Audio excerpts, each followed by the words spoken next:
Hello students, welcome to EV science classes. आज से हम एक नया चैप्टर शुरू कर रहे हैं जो कि breathing and exchange of gases. तो इस चैप्टर का अगर वेटेज की बात करें तो लगभग 2 से 3 क्वेश्चन इस चैप्टर से आते ही आते हैं। अब ये चैप्टर का नाम है breathing and exchange of gases, मतलब कि यहाँ पे हम सिर्फ गैसेस एक्सचेंज किस तरह से हो रहा है वो पढ़ेंगे। तो रेस्पिरेशन क्या था फिर?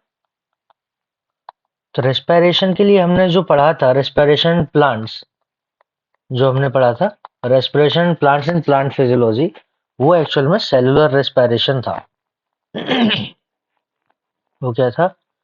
Cellular respiration. तो ये क्या है? ये सिर्फ breathing and exchange of gases है, मतलब एक्सचेंज कैसे हो रहा है गैसेस का।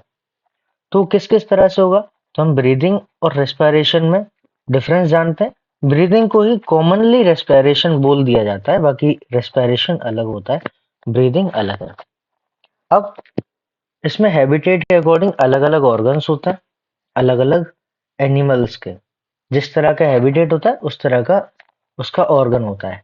एग्जाम्पल के लिए, जैसे यहाँ पे कई सारे ऑर्गेनिज्म लिखे हुए हैं। यहाँ पे इनवर्टिब्रेट्स हैं, जैसे लोअर इनवर्टिब्रेट्स हैं, तो लोअर इनवर्टिब्रेट्स में स्पंजेस आ गए हैं, सिलेंट्रेट्स हैं, फ्लैटवर्म्स हैं। अब ये क्या करते हैं? ये गैसेस एक्सचेंज करते हैं bye simple diffusion over their entire body surface. पूरी बॉडी सरफेस से ही सिंपल डिफ्यूजन के द्वारा गैसेस एक्सचेंज कर लेते हैं। अगर हम वहीं पर ट्रैकियल सिस्टम की बात करें तो ट्रैकियल सिस्टम किसमें मिलेगा? इंसेक्ट में मिलता है tracheal system. Network of tube बोलते हैं उसको। नेटवर्क ऑफ ट्यूब उसमें होते हैं तो ट्रैकियल सिस्टम उसको बोल देता है। और क्या होगा? क्यूटिकल किसमें मिलेगा? जैसे अर्थवॉर्म में क्यूटिकल मिल जाता है। इसी तरह से लंग्स किसमें मिलेंगे? वेस्कुलराइज्ड बैग बोलते हैं लंग्स को, जो कि पल्मोनरी रेस्पिरेशन कहलाता है।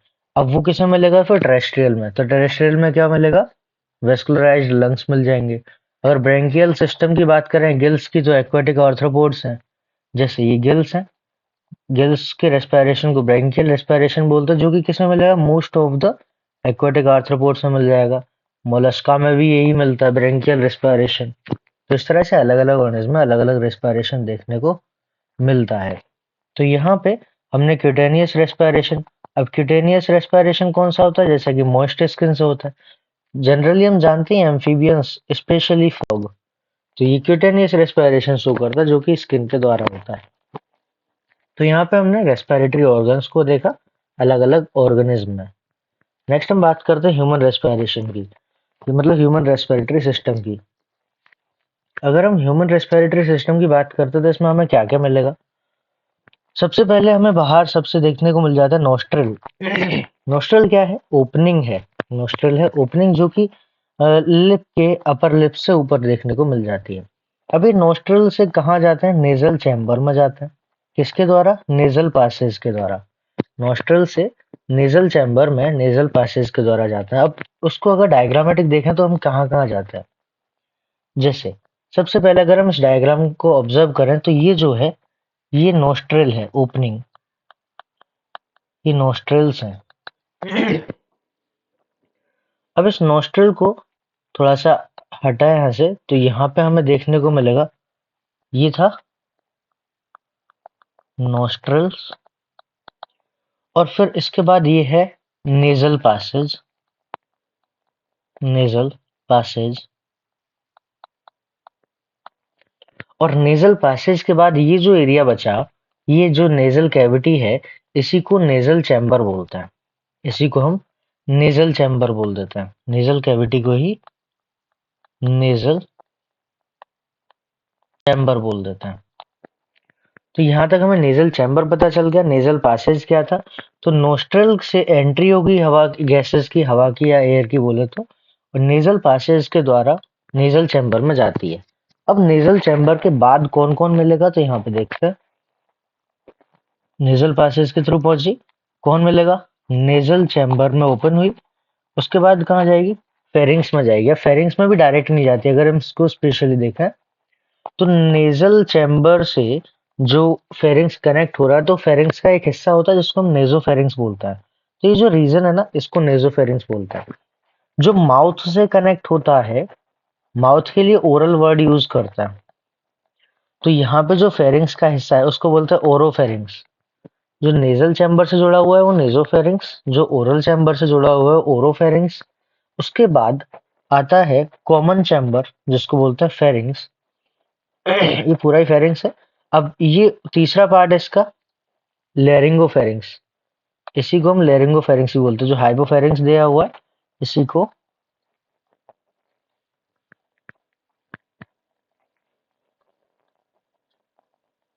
लेरिंगोफेरिंग्स।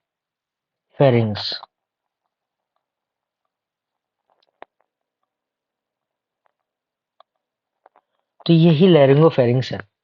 अब लेरिंगोफेरिंग्स के बाद यहाँ पे आ जाता है लेरिंग्स। लेरिंग्स के बाद ये ट्रेकिया है।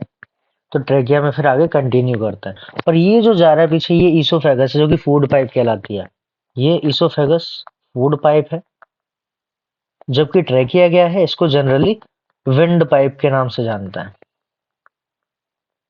तो ये फूड पाइप अलग है, विंड पाइप अलग है। अभी इस चैप्टर में हमें विंड पाइप से काम है। अब आगे क्या क्या मिलेगा इसमें ये समझते हैं। तो यहाँ पे हमें कार्टिलेजिनस रिंग मिल जाएगा।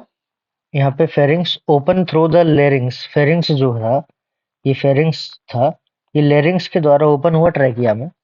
opens through the larynx into the trachea.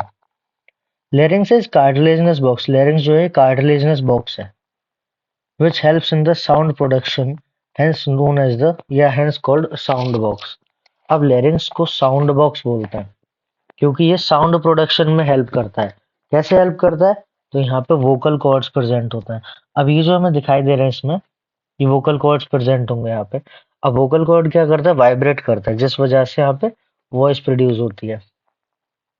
During swallowing, glottis can be covered glottis can be covered by a thin elastic cartilaginous flap called a epiglottis.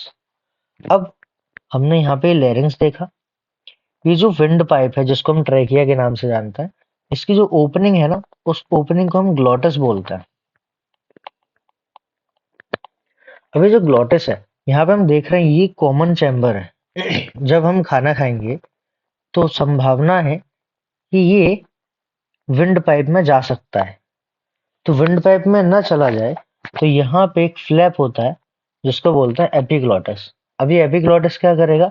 जब हम सटकते हैं तो वो एपिग्लॉटिस जो होता है, एपी मतलब ऊपर और ग्लॉटिस मतलब, ग्लॉटिस तो ओपनिंग है, तो ग्लॉटिस के ऊपर जो स्ट्रक्चर है उसको एपिग्लॉटिस बोलता है। तो एपिग्लॉटिस उसको ढक देता है। क्यों ढकेगा? जिससे कि जो फूड है इसमें ना चला जाए, तो फूड जाएगा फिर फूड पाइप में। तो एपिग्लॉटिस का काम हमें समझ आएगा, जो कि क्या था, फ्लैप लाइक स्ट्रक्चर था जो कि एपिग्लॉटिस जो है ग्लॉटिस को कवर करता है। अब आगे ट्रैकिया जो है स्ट्रेट ट्यूब है, दिखाई दे रही है यहाँ पे। स्ट्रेट ट्यूब है extending up to mid thoracic cavity. अभी थोरेसिक कैविटी क्या है? अगर हम इसको देखते हैं तो जिस कैविटी में या जिस खाली जगह में ये अपने लंग्स होते हैं, जिस खाली जगह में ये अपने लंग्स होते हैं, उस पूरी कैविटी को थोरेसिक कैविटी बोलते हैं। तो ये सारी क्या हो गई? थोरेसिक कैविटी हो गई। अभी थोरेसिक कैविटी में प्रेजेंट है। अब थोरेसिक कैविटी में किस लेवल पर जाके डिवाइड करते हैं? ये ट्रैकिया था, अभी यहाँ पे जाके दो में डिवाइड कर गया। अभी कौन सा लेवल था तो वो हमें याद रखना है, स्पेशली फिफ्थ थोरेसिक वर्टिब्रा। तो फिफ्थ थोरेसिक वर्टिब्रा पे राइट और लेफ्ट में डिवाइड हो जाता है। फिफ्थ थोरेसिक वर्टिब्रा में राइट और लेफ्ट में डिवाइड हो जाता है। हमें ऐसा भी याद रखना है कि हमारा राइट जो होता है उस साइड में बुक का लेफ्ट आता है, और हमारा लेफ्ट जो होता है उस साइड में बुक का राइट आता है। तो ये हमें थोड़ा सा ध्यान रखना है इस डायग्रामेटिक रिप्रेजेंटेशन का। अब क्या, यहाँ पे प्राइमरी ब्रोंकाई देखने को मिल रहा है। अब लेफ्ट और राइट प्राइमरी ब्रोंकाई में डिवाइड होगा। अब इसको देखते हैं। ये ट्रैकिया था, ये ट्रैकिया जो डिवाइड हुआ प्राइमरी ब्रोंकाई में, प्राइमरी ब्रोंकाई के बाद ये जो ब्रांचेस हुई इसमें से, ये सेकेंडरी ब्रोंकाई दिखाई दे रही है। सेकेंडरी में से जो ब्रांचेस हुई ये टर्सरी ब्रोंकाई दिखाई दे रही है। और टर्सरी ब्रोंकाई में भी जो ब्रांचेस दिख रही हैं ये ब्रोंक्यूल्स दिखाई दे रहे हैं। तो यहाँ पे ब्रांचेस ट्री लाइक स्ट्रक्चर में देखने को मिल रहा है। सेम काम यहाँ पे। अब क्या, अब इसके बाद यहाँ पे हमें देखने को मिलेगा कि ब्रोंक्यूल्स देखने को मिले। अब ये ब्रोंकाई देख ली हमने। Each bronchi undergoes repeated divisions to form the secondary, tertiary and bronchioles. Secondary, tertiary bronchi and bronchioles, ending up in very thin terminal bronchioles. Last में कौन मिल जाएगा? बहुत पतले पतले bronchioles देखने को मिल जाएंगे। The trachea, primary, secondary and tertiary bronchi and initial of bronchiole are supported by incomplete cartilaginous ring. अब यहाँ पे incomplete cartilaginous ring है क्या? ये C shaped incomplete cartilaginous ring है। क्या करेगी? ये इसको कोलैप्स होने से बचाती है। जैसे यहाँ पे हम देख पा रहे हैं कि जो एपिग्लॉटिस है ये कोलैप्स्ड कंडीशन में, जबकि जो ट्रैकिया है ये कोलैप्स्ड नहीं है। तो ये बचा हुआ क्यों है? तो यहाँ पे जो कार्टिलेजिनस रिंग दिखाई दे रही है हाफ है, ये मतलब सी शेप्ड है। सी शेप्ड कैसी? कुछ इस प्रकार से। अब ये सी शेप्ड रिंग है जिसके कारण से ये कोलैप्स नहीं हो पाता है। अभी दो में ब्रांचेस में बढ़ जाएगा, अभी दूर तक जाता है। कहाँ तक? इनिशियल्स ऑफ ब्रोंक्यूल, ब्रोंक्यूल के स्टार्टिंग तक। कहाँ से? ट्रैकिया से। तो ट्रैकिया से लेके इनिशियल्स ऑफ ब्रोंक्यूल तक ये सब कार्टिलेजिनस रिंग से सपोर्टेड होता है। अब क्या होगा? Each terminal bronchiole give rise to number of thin irregular wall vascularized bag like structure called the alveoli. अब यहाँ पे अगर देखते हैं तो ये हमें ब्रोंक्यूल दिख रहा है, ये जो दिख रही है ये एल्वुलाइस है। ये कौन है? ये एल्वुलाई है। अब ये वेस्कुलराइज्ड बैग इसको क्यों बोला? क्योंकि एक बैग लाइक स्ट्रक्चर है जिसमें वेस्कुलर सिस्टम है। वेस्कुलर सिस्टम मतलब कि ब्लड वेसल्स हैं इसके पास, इसीलिए इसको वेस्कुलराइज्ड बोल देते हैं। और यहाँ पे जो एरिया दिख रहा है इस एरिया को बोलते हैं मेडिस्टीनम। इस एरिया को मेडिस्टीनम बोला जाता है। अब एल्वुलाई हमने देखा और आगे डिटेल में पढ़ेंगे इसको। The branching network of bronchi, bronchioles, alveoli comprises the lungs. अब कौन कौन? ब्रांचिंग नेटवर्क किस किस का? Bronchi, bronchioles and alveoli. ये तीनों मिलके लंग्स बनाते हैं। अब लंग्स के बाद और क्या क्या है? वी हैव टू लंग्स, दो लंग्स दिखाई दे रहे हैं, which are covered by double layered pleura। यहाँ पे ये दो लेयर की प्लूरा दिख रही है। आउटर लेयर दिखाई दे रही है हमें और ये वाली इनर लेयर दिखाई दे रही है। डबल लेयर प्लूरल मेम्ब्रेन यहाँ पे दिखाई दे रही है। अब जो बाहर वाली होती है उसको पेराइटल बोल देते हैं और जो अंदर वाली होती है उसको विसरल बोल देते हैं। तो बाहर वाली पेराइटल, अंदर वाली विसरल। अब इन दोनों के बीच में जो स्पेस है उसमें फ्लूइड भरा होता है जिसको प्लूरल फ्लूइड बोलते हैं। Pleural fluid. अभी प्लूरल फ्लूइड करेगा क्या? ये फ्रिक्शनलेस मूवमेंट कराता है लंग्स का। कैसे लंग्स का फ्रिक्शनलेस मूवमेंट कराएगा? तो जब एयर अंदर आएगी तो लंग्स फूलेंगे। जब ये लंग्स फूलेंगे तो ये एक्सपेंड करेगा। जब एक्सपेंड करेगा तो ये जो होता है ये सरफेस थोरेसिक कैविटी कांटेक्ट में होती है, और जबकि इनर सरफेस लंग्स के कांटेक्ट में होती है और बीच में फ्लूइड होता है और फ्लूइड की मदद से फ्रिक्शनलेस मूवमेंट शो करता है। आगे क्या होगा इसमें? इसमें जो फ्लूइड होता है it reduces the friction on the lung surface. Lung की सरफेस पे फ्रिक्शन को कम करता है। The outer pleural membrane is in close contact with thoracic cavity या थोरेसिक लाइनिंग। अब थोरेसिक लाइनिंग क्या है? जैसे ये जो ये दिखाई दे रहा है ये रिब केज है पूरा। अब यहाँ से ये थोरेसिक लाइनिंग थी, उसके क्लोज कांटेक्ट में है आउटर वॉल या आउटर लेयर, और जो इनर लेयर है वो लंग्स के क्लोज कांटेक्ट में है। तो जब जब लंग्स फूलेंगे तो उसमें फ्रिक्शनलेस मूवमेंट ही कराता है। नेक्स्ट क्या होगा इसमें? इनर वाली किसके कांटेक्ट में है? तो लंग्स के कांटेक्ट में। The part starting with the external nostril up to the terminal of bronchiole constitute the conducting part. अब ये सारा मिलके कंडक्टिंग पार्ट बनाएगा। कहाँ तक? अगर इसमें ब्रोंक्यूल्स और ये एल्वुलाई को छोड़ दें तो ये जितना भी पार्ट बचा ये सब कंडक्टिंग पार्ट है, और बाकी जो बचा ये रेस्पिरेटरी या फिर हम कहें गैसेस एक्सचेंज का पार्ट कहलाएगा। Whereas alveoli and their duct, जिसको एल्व्यूलर डक्ट भी बोलते हैं, एल्व्यूलर डक्ट भी बोलते हैं। तो एल्वुलर डक्ट और एल्वुलाई ये दोनों मिलके रेस्पिरेटरी या फिर हम कहें गैसेस एक्सचेंज का साइट बनाते हैं, साइट फॉर गैसेस एक्सचेंज और रेस्पिरेटरी और exchange part of respiratory system, कुछ भी बोल सकते हैं इसको, साइट ऑफ गैसेस एक्सचेंज या फिर रेस्पिरेटरी और exchange part of respiratory system. The conducting part transport the atmospheric air to alveoli. अब एटमॉस्फेरिक एयर को एल्वुलाई तक ट्रांसपोर्ट करने का काम किसका था? कंडक्टिंग पार्ट का, वही तो पाइपलाइन थी। और क्या काम है इसका? Clear it from the foreign particles, foreign particle से ही बचाएगा, ह्यूमिडिफाई करेगा एयर को, सबसे बड़ी चीज। और क्या करेगा? Also bring the air to the body temperature. अब जैसे बाहर का टेम्परेचर लो रहता है, तो बाहर का टेम्परेचर लो होगा तो बार बार ठंडी हवा आएगी तो नुकसान दे सकती है, मतलब कि कहीं ना कहीं मेटाबॉलिक एक्टिविटी पे इफेक्ट डालेगी। उसको बॉडी टेम्परेचर तक लेके आने का काम भी किसका होता है? इसी कंडक्टिंग पार्ट का होता है। नेक्स्ट क्या हुआ इसमें? Exchange part is site of actual diffusion of oxygen and CO2। तो गैसेस का एक्सचेंज सिंपली डिफ्यूजन के द्वारा होता है।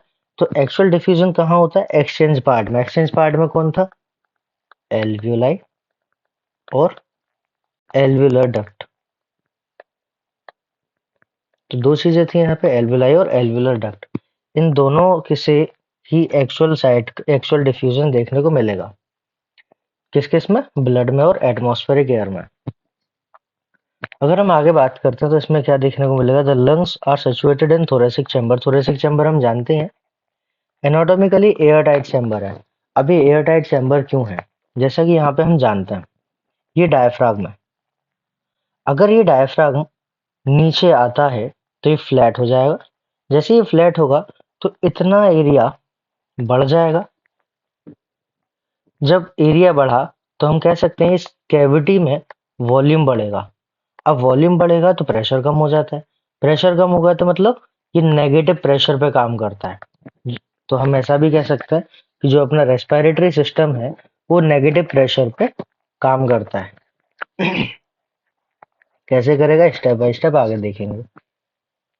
The thoracic chamber is formed dorsally by the vertebral column। Dorsal मतलब बैकबोन की साइड वाला जो एरिया होता है वो डोर्सल होता है, मतलब कमर की साइड वाला एरिया। तो डोर्सली वर्टिब्रल कॉलम से सपोर्टेड होता है। दूसरे आगे वेंट्रली कौन होता है? स्टर्नम। स्टर्नम हम जानते ही हैं, जहां से रिब के जुड़ा होता है पूरा। अच्छा, और लेटरली किससे? रिब्स से जुड़ा होता है, रिब से कवर्ड होता है। लेटरली रिब से कवर्ड होगा। लोअर साइड से डोम शेप्ड डायफ्रागम। ये डोम शेप्ड डायफ्रागम यहाँ दिखाई दे रहा है, तो ये लेटरली रिब्स से हो गया और लोअर साइड से डायफ्रागम से हो गया। नेक्स्ट क्या होगा इसमें? Anatomical setup of the lungs in thorax is such that any change in volume of thoracic cavity will reflected in the lung or pulmonary cavity। मतलब अगर इस thoracic cavity के वॉल्यूम में थोड़ा भी चेंज होगा तो वो इन लंग्स के वॉल्यूम से रिफ्लेक्ट हो जाएगा। मतलब कि अगर इसका कैविटी का वॉल्यूम बढ़ेगा तो लंग्स का भी वॉल्यूम बढ़ेगा, और लंग इसमें प्रेशर कम हो जाएगा वॉल्यूम बढ़ने से, तो ये लंग्स का भी प्रेशर कम हो जाएगा। लंग्स का प्रेशर कम हो जाएगा मतलब नेगेटिव प्रेशर क्रिएट होगा। नेगेटिव प्रेशर हमेशा पुलिंग प्रेशर होता है, मतलब कि सक्शन प्रेशर हम कह सकते हैं उसको। और क्या होगा इसमें? Such an arrangement is essential for the breathing. अब ये अरेंजमेंट ब्रीदिंग के लिए एसेंशियल है। अब कैसे? जैसे कोई एक्सीडेंटल केस में अगर डायफ्रागम में पंचर हो जाता है तो डायफ्रागम पंचर होने से क्या होगा?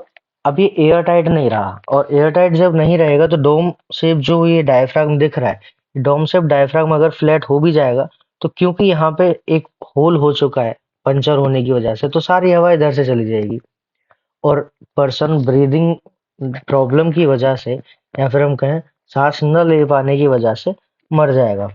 तो यहाँ पे क्या हुआ? तो ये एसेंशियल होता है ये सेटअप बनाना, जो कि नेगेटिव प्रेशर क्रिएट करेगा। अब क्या क्या स्टेप्स हैं उसमें, तो ये स्टेप्स देख लेते हैं। स्टेप्स को अगर देखते हैं तो ब्रीदिंग, सबसे पहले क्या होगा, सांस लेना है। ब्रीदिंग और पल्मोनरी वेंटिलेशन, वेंटिलेशन का मतलब होता है एक्सचेंज ऑफ गैसेस, मतलब कि CO2 को बाहर छोड़ना है और O2 को लेना है, तो ये इसको ही वेंटिलेशन बोलते हैं, हवा आती जाती रहे। तो ब्रीदिंग और pulmonary ventilation by which atmospheric air atmospheric air is drawn in and the CO2 rich alveolar air is released, मतलब CO2 वाली एयर बाहर चली जाए और ऑक्सीजन वाली एयर अंदर आ जाए। दूसरा स्टेप क्या, डिफ्यूजन ऑफ गैसेस, गैसेस कौन सी, CO2 एंड ऑक्सीजन, तो डिफ्यूजन होगा गैसेस का। अब डिफ्यूजन हम जानते ही हैं, high partial pressure to low partial pressure की तरफ मूवमेंट होता है, यही डिफ्यूजन कहलाता है।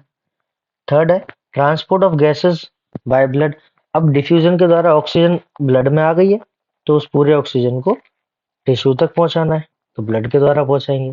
फिर क्या होगा, यूटिलाइज किया जाएगा इसको, जो ऑक्सीजन थी जो कि ब्लड के द्वारा अंदर आई है उसको यूटिलाइज किया जाएगा। फिर बात करते हैं मैकेनिज्म ऑफ ब्रीदिंग, जैसा कि यहाँ भी बताया है कि डिटेल में हमने सेलुलर रेस्पिरेशन पढ़ा था, ये उसी चैप्टर की बात कर रहा है, किसकी, प्लांट रेस्पिरेशन की, या फिर हम कहें रेस्पिरेशन प्लांट्स। तो वहां पे हमने पढ़ा था glycolysis, link reaction, Krebs cycle, ETS, तो ये सब चीजें हमने पढ़ी थी, एरोबिक रेस्पिरेशन स्पेशली। अब नेक्स्ट हम बात करते हैं मैकेनिज्म ऑफ ब्रीदिंग। ब्रीदिंग की मैकेनिज्म में क्या क्या होगा, इंस्पायरेशन किस तरह से होता है, एक्सपायरेशन किस तरह से होता है, तो वो सब यहाँ पे मैकेनिज्म हम पढ़ेंगे। अब इस मैकेनिज्म में अगर हम देखते हैं तो सब स्टेप बाय स्टेप इसमें देखते हैं। तो इंस्पायरेशन क्या होता है, इंस्पायरेशन सांस अंदर लेना, एक्सपायरेशन सांस बाहर छोड़ना। तो इसके हमें कुछ कुछ रोल हैं, क्या क्या रोल है, एक होती है इसमें इंटरकोस्टल मसल, एक होता है डोम शेप का डायफ्रागम, तो सबका अलग अलग रोल है। सबसे पहले डायफ्रागम का रोल देखते हैं, डायफ्रागम का क्या क्या रोल होगा। तो रोल ऑफ डायफ्रागम,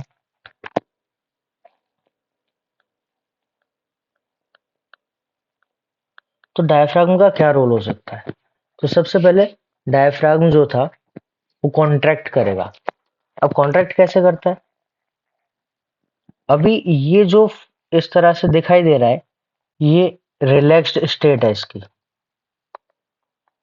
जब भी नीचे की तरफ खींचेगा तो फ्लैट हो जाएगा। अब ये जो फ्लैट स्ट्रक्चर है कॉन्ट्रैक्टेड फॉर्म में है, तो ये कॉन्ट्रैक्ट होगा। फिर क्या होगा, इसमें कॉन्ट्रैक्शन होगा, कॉन्ट्रैक्शन के कारण फिर क्या होगा आगे देखते हैं। रोल ऑफ डायफ्रागम में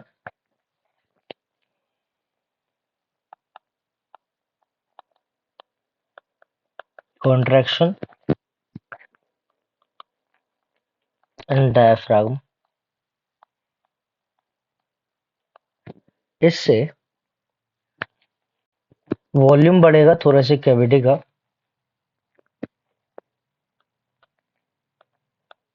वॉल्यूम ऑफ थोरेसिक कैविटी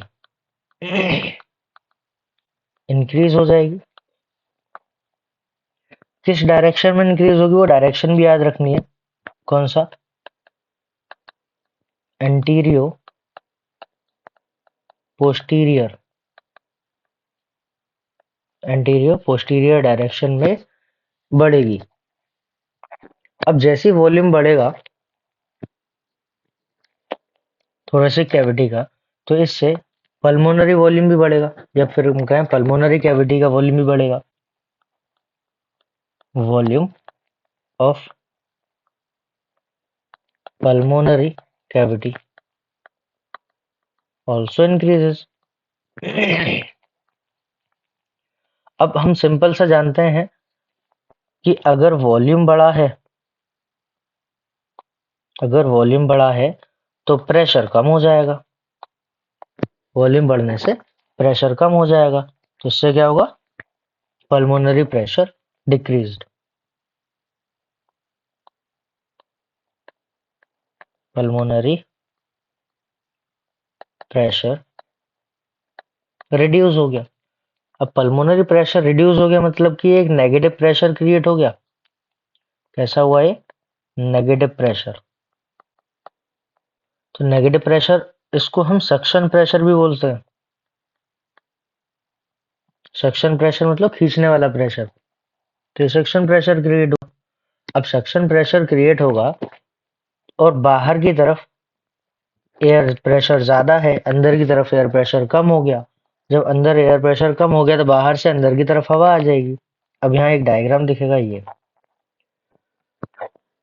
यहाँ पे ये डायग्राम था, डायफ्रागम था। ये डायफ्रागम कॉन्ट्रैक्ट हुआ, फ्लैट हो जाएगा। फ्लैट जब होगा तो यहाँ पे एंटीरियो पोस्टीरियर डायरेक्शन में वॉल्यूम बढ़ा, जिससे कि प्रेशर कम हो गया। और प्रेशर कम होने से यहाँ प्रेशर ज्यादा है, यहाँ प्रेशर कम है, तो हवा बाहर से अंदर की तरफ आ जाएगी। यही है इंस्पायरेशन। ये इंस्पायरेशन में रोल हुआ डायफ्रागम का। और किस किस का रोल होता है? और इसमें एक्सटर्नल इंटरकोस्टल मसल का रोल होता है। अब ये एक्सटर्नल इंटरकोस्टल मसल कैसे काम करती है तो उसको भी देखेंगे।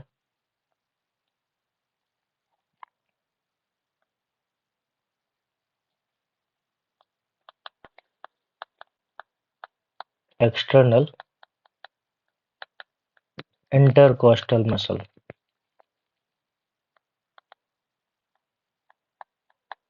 पहले तो एक्सटर्नल इंटरकोस्टल मसल है क्या?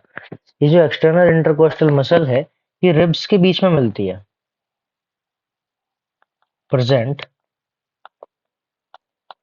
Between ribs, present between the ribs, तो रिब्स के बीच में मिल जाएगी। अब इसके कॉन्ट्रैक्शन से क्या होगा कि लिफ्ट ऑफ, मतलब जो मसल्स होती हैं वो रिब्स को बाहर की तरफ उठाएंगी। अब इसको समझते हैं, पहले पहले लिख लेते हैं फिर समझेंगे। तो यहाँ पे क्या हो गया होगा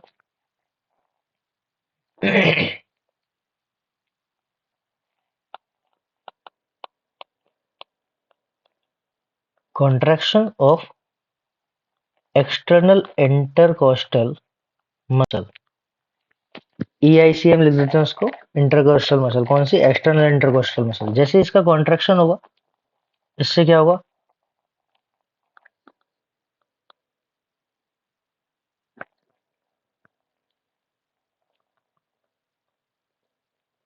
ये मसल क्या करेगी? Muscle lift the ribs. अब मसल जो है, जो कॉन्ट्रैक्ट हुई है, वो रिब्स को ऊपर की तरफ उठाएगी। अब रिब्स को उठाएगी और साथ में स्टर्नम को भी उठाएगी। स्टर्नम भी होगा अपवर्ड और आउटवर्ड। ध्यान क्या रखना है? किस डायरेक्शन में? Upward and outward. फिर इससे क्या होगा? इससे फिर से वॉल्यूम बढ़ेगा। वॉल्यूम इंक्रीज्ड किस डायरेक्शन में? Dorso ventral, dorso ventral direction में वॉल्यूम इंक्रीज हुआ। वॉल्यूम इंक्रीज हुआ तो प्रेशर, प्रेशर डिक्रीज हो जाएगा। और जैसे प्रेशर डिक्रीज होगा तो फिर से वही नेगेटिव प्रेशर क्रिएट हुआ, और नेगेटिव प्रेशर हवा को अंदर लेके आता है। फिर से इसको देखते हैं, अब कंबाइंडली देखेंगे। तो हुआ क्या क्या? यहाँ पे जो डायफ्रागम था वो डायफ्रागम कॉन्ट्रैक्ट हो गया, फ्लैट हो गया, जिस वजह से एंटीरियर पोस्टीरियर डायरेक्शन में वॉल्यूम बढ़ा और इससे प्रेशर कम हो गया। अब दूसरा काम क्या हुआ? ये रिब्स, कटी हुई रिब्स दिखाई दे रही हैं ये वाली, और रिब्स के बीच में जो ये दिखाई दे रही है मसल्स हैं। यही मसल्स हैं कौन सी? External intercostal muscle. अभी जो एक्सटर्नल इंटरकोस्टल मसल है क्या कर रही है कि जब कॉन्ट्रैक्ट करेगी तो लिफ्ट को आउटवर्ड डायरेक्शन और अपवर्ड डायरेक्शन, अगर इसका रिजल्टेंट देखें तो कुछ इस डायरेक्शन में लिफ्ट अप होगा। जब ये इस डायरेक्शन में लिफ्ट अप होगा तो यहां से डोर्सो वेंट्रल डायरेक्शन में कैविटी में वॉल्यूम बढ़ेगा, और जब वॉल्यूम बढ़ेगा तो फिर से प्रेशर कम हो जाएगा। और अल्टीमेटली जब यहाँ पे प्रेशर कम हो जाएगा, मतलब कि बाहर प्रेशर ज्यादा है, बाहर प्रेशर ज्यादा है तो high pressure to low pressure air move करेगी लंग्स में, जिसको इंस्पायरेशन बोलते हैं। तो यहाँ पे इस तरह से इंस्पायरेशन हो जाएगा, इंस्पायरेशन या इनहेलेशन। अब यहाँ पे हमने इंस्पायरेशन पढ़ा, तो यहाँ पे क्या क्या हुआ अब इसमें देख लेते हैं। इसमें क्या क्या लिखा है, अकर्स, ये क्या, inspiration can occurs if pressure with in the lungs, with in the lungs को इंट्रापल्मोनरी प्रेशर बोला गया है, ये कम हो जाएगा लेस देन एटमॉस्फेरिक प्रेशर। उससे क्या होगा कि नेगेटिव प्रेशर क्रिएट हुआ। नेगेटिव प्रेशर क्या हुआ, नेगेटिव प्रेशर से फिर जितना भी बाहर हवा थी वो अंदर की तरफ जाएगी। कब तक जाती है वो, जब तक इक्विलिब्रियम में ना आ जाए, ऐसे हम जानते हैं। ये लिफ्ट अप करेगा, ये सब हमने intercostal muscle, external intercostal muscle ये सब पढ़ ही लिया। फिर यहाँ पे ये सब कहानी लिखी हुई है, आगे क्या है। अब रेस्पिरेटरी वॉल्यूम्स की बात करता है। तो रेस्पिरेटरी वॉल्यूम क्या क्या है, tidal volume, inspiratory reserve volume, expiratory reserve volume, residual volume, inspiratory capacity, expiratory capacity, functional residual capacity, vital capacity और टोटल लंग कैपेसिटी। इन सबको एक एक करके पढ़ता है। सबसे पहले टाइडल वॉल्यूम। टाइडल वॉल्यूम होता है 500 ml। अब ये होता कौन सा है, जो हम नॉर्मल कंडीशन में सांस छोड़ते हैं, सांस लेते हैं, नॉर्मल कंडीशन में जो एक्सचेंज ऑफ गैसेस करते हैं, कितना होता है 500 ml। तो 500 ml मतलब कि 0.5 लीटर हम बोल सकते हैं। 0.5 लीटर 500 ml होता है। तो ये जो टाइडल ml है, टाइडल वॉल्यूम है, इसको अगर मैं इस ग्राफ में रिप्रेजेंट करूं तो ये जो दिखाई दे रहा है ये 500 ml को रिप्रेजेंट करता है, टाइडल वॉल्यूम है। इसको टीवी से रिप्रेजेंट करता है। नेक्स्ट हम देखते हैं इंस्पायरेटरी रिजर्व वॉल्यूम। अभी इंस्पायरेटरी रिजर्व वॉल्यूम क्या है, एडिशनल वॉल्यूम जो कि एक पर्सन फोर्सफुली इंस्पायर कर सकता है। एडिशनल वॉल्यूम क्यों का कि 500 ml तो लिया ही, इसके बाद और कितनी एयर अंदर इंस्पायरेशन के द्वारा ले सकता है, उसको हम इंस्पायरेटरी रिजर्व वॉल्यूम बोलते हैं। नॉर्मल इंस्पायरेशन के बाद ली गई वॉल्यूम एयर की, वो इंस्पायरेटरी रिजर्व वॉल्यूम कहलाती है। अब अगर इसको देखें इंस्पायरेटरी रिजर्व वॉल्यूम क्या है, तो इसका डेटा हमें जरूर याद रखना है। क्या क्या इसके डेटा में है, तो सबसे पहले तो ये जो इंस्पायरेटरी रिजर्व वॉल्यूम है, ये कितना दिखाई दे रहा है 300 ml। तो इसका इसमें भर ही लेता है। जैसे टाइडल वॉल्यूम कितना दिखाई दे रहा है हमें 500 ml। अब इंस्पायरेटरी रिजर्व वॉल्यूम कितना हो गया, तो यहाँ पे 2500 से 3000 ml, ये क्या है इंस्पायरेटरी रिजर्व वॉल्यूम है। इसको थोड़ा सा इधर लेते हैं 2000 से 3000, 2500 से 3000 ml।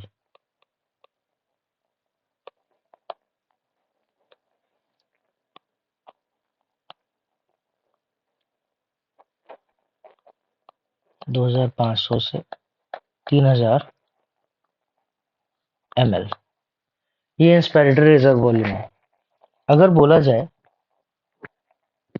नेक्स्ट है इसमें एक्सपायरेटरी रिजर्व वॉल्यूम। तो अब ये एक्सपायरेटरी रिजर्व वॉल्यूम क्या है कि नॉर्मल टाइडल वॉल्यूम को रिलीज करने के बाद, नॉर्मल एक्सपायरेशन के बाद जितना एक्स्ट्रा हम गैसेस को बाहर निकाल सकते हैं, वो मतलब कि जितना एडिशनल हम वॉल्यूम एयर का बाहर निकाल सकते हैं, वो एक्सपायरेटरी रिजर्व वॉल्यूम कहलाता है। कितना होता है 1000 से 1100 ml। तो एक्सपायरेटरी रिजर्व वॉल्यूम कितना है 1000 से 1100 ml। तो एक्सपायरेटरी रिजर्व वॉल्यूम भी पता चल गया। अब एक्सपायरेटरी रिजर्व वॉल्यूम के बाद अगर हम बात करते हैं रेसिडुअल वॉल्यूम। अब रेसिडुअल वॉल्यूम क्या होता है, air remaining in the lungs even after forceful expiration, मतलब कि फोर्सफुल एक्सपायरेशन के बाद भी जो एयर लंग्स में रह जाती है, उसको हम रेसिडुअल वॉल्यूम बोल देते हैं। कितना होता है 1100 से 1200 ml होता है। तो यहाँ पे रेसिडुअल वॉल्यूम भी हमें याद रखना है, कितना होता है 1100 से 1200 ml होता है। और क्या है इसमें, नेक्स्ट है यहाँ पे इंस्पायरेटरी कैपेसिटी। अभी इंस्पायरेटरी कैपेसिटी क्या होती है, तो हमें याद रखना है कि जितना हम इंस्पायरेशन कर सकते हैं, क्या क्या, टाइडल वॉल्यूम भी हम इंस्पायरेशन करते हैं, और उसके बाद इंस्पायरेटरी रिजर्व वॉल्यूम, मतलब कि इन दोनों को मिला दें तो इंस्पायरेटरी कैपेसिटी बनती है। कौन सी? ये। अब ये जो है इंस्पायरेटरी कैपेसिटी है। अगर मैं इसको लिखूं तो IC inspiratory capacity is equal to IRV inspiratory reserve volume plus tidal volume. तो इसमें ये जोड़ा गया है तो इंस्पायरेटरी कैपेसिटी बन जाती है। तो कितनी वैल्यू होगी इसकी? 3000 से 3500 ml। 3000 से 3500 ml कैसे आया? हमने पढ़ा था 2500 से 3000 ml क्या होता है? इंस्पायरेटरी रिजर्व वॉल्यूम होता है। 500 ml हमने टाइडल वॉल्यूम पढ़ा हुआ है। तो यहाँ पे आईसी क्या आ जाएगा? इंस्पायरेटरी रिजर्व वॉल्यूम प्लस जो टाइडल वॉल्यूम है, दोनों को जोड़ दिया गया। अब इसके बाद कौन है?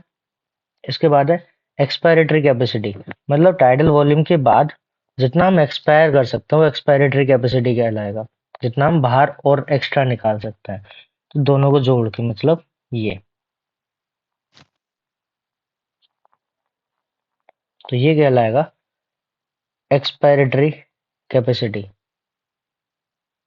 एक्सपायरेटरी कैपेसिटी किस किस से मिला? TV plus ERV expiratory reserve volume और टाइडल वॉल्यूम। कितना हो जाएगा ये? 1500 से 2100 ml। 1500 से 2100 ml ये हो जाएगा। फिर कौन है इसके बाद? Functional residual capacity. अब ये फंक्शनल रेसिडुअल कैपेसिटी क्या होता है? Volume of air that will be remains in the lungs after normal expiration.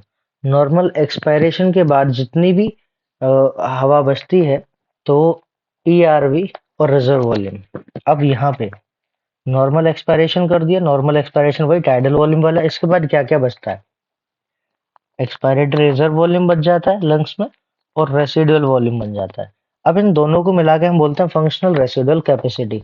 Normal respiration के बाद जितनी एयर लंग्स में बचती है उसको फंक्शनल रेसिडुअल कैपेसिटी बोलते हैं। तो क्या क्या है ये? ERV plus RV. आरवी क्या था? Residual volume. तो इन दोनों को जोड़ के अगर इसका पूरा डेटा देखें तो 2100 से 2300 ml, 2100 से 2300 ml यहाँ पे एफआरसी की वैल्यू हो जाएगी।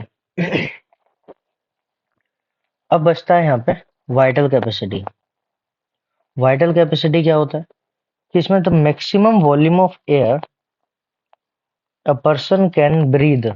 तो मैक्सिमम वॉल्यूम कितना ब्रीदिंग में वो आफ्टर फोर्सफुल एक्सपायरेशन और इंस्पायरेशन वो कितना एक्सचेंज कर सकता है, उसकी वैल्यू क्या हो जाएगी?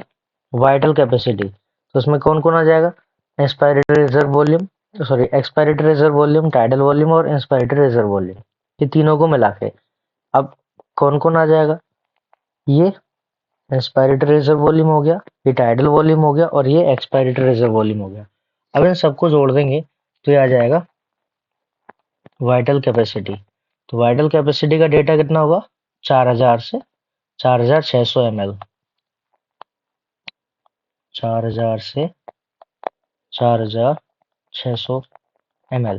ये सारी जो अलग अलग कैपेसिटीज आ रही हैं जोड़ जोड़ के, तो ये एडिशनल है सिर्फ। हमें कौन कौन सी स्पेशल याद रखनी है? एक तो टाइडल वॉल्यूम याद रखना है, कितना होता है? 500 ml होता है। इंस्पायरेटरी रिजर्व वॉल्यूम याद रखना है, 2500 से 3000 ml होता है। दूसरा रेसिडुअल वॉल्यूम हमें याद रखना है। इसके बाद बाकी तो सारे हम, और एक्सपायरेटरी रिजर्व वॉल्यूम याद रखना है, बाकी तो सारे हम निकाल सकते हैं। जैसे कि वाइटल कैपेसिटी, वाइटल कैपेसिटी में हमने क्या क्या जोड़ा है? वाइटल कैपेसिटी में हमने इंस्पायरेटरी रिजर्व वॉल्यूम जोड़ा है, टाइडल वॉल्यूम जोड़ा है, और इसके साथ में हमने एक्सपायरेटरी रिजर्व वॉल्यूम भी जोड़ा है। इन तीनों को मिला के वाइटल कैपेसिटी बन गई। अब अगर कोई पूछ ले तो टोटल लंग कैपेसिटी बताओ, तो टोटल लंग कैपेसिटी में क्या करेंगे, सब को जोड़ दो, इसमें वाइटल कैपेसिटी भी आ जाएगी, तो वाइटल कैपेसिटी में तो ये पूरा आ गया, और बचा हुआ रेसिडुअल वॉल्यूम उसको भी जोड़ दो तो हो जाएगी टोटल लंग कैपेसिटी। तो टोटल लंग कैपेसिटी की वैल्यू कितनी हो जाएगी,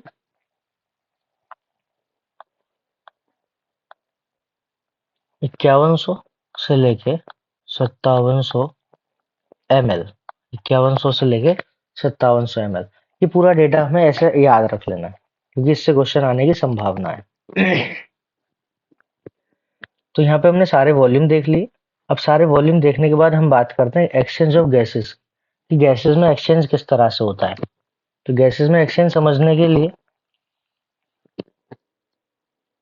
हम ये बहुत अच्छे से जानते हैं कि जो गैसेस का मूवमेंट है वो हाई प्रेशर या high partial pressure to low partial pressure होता है।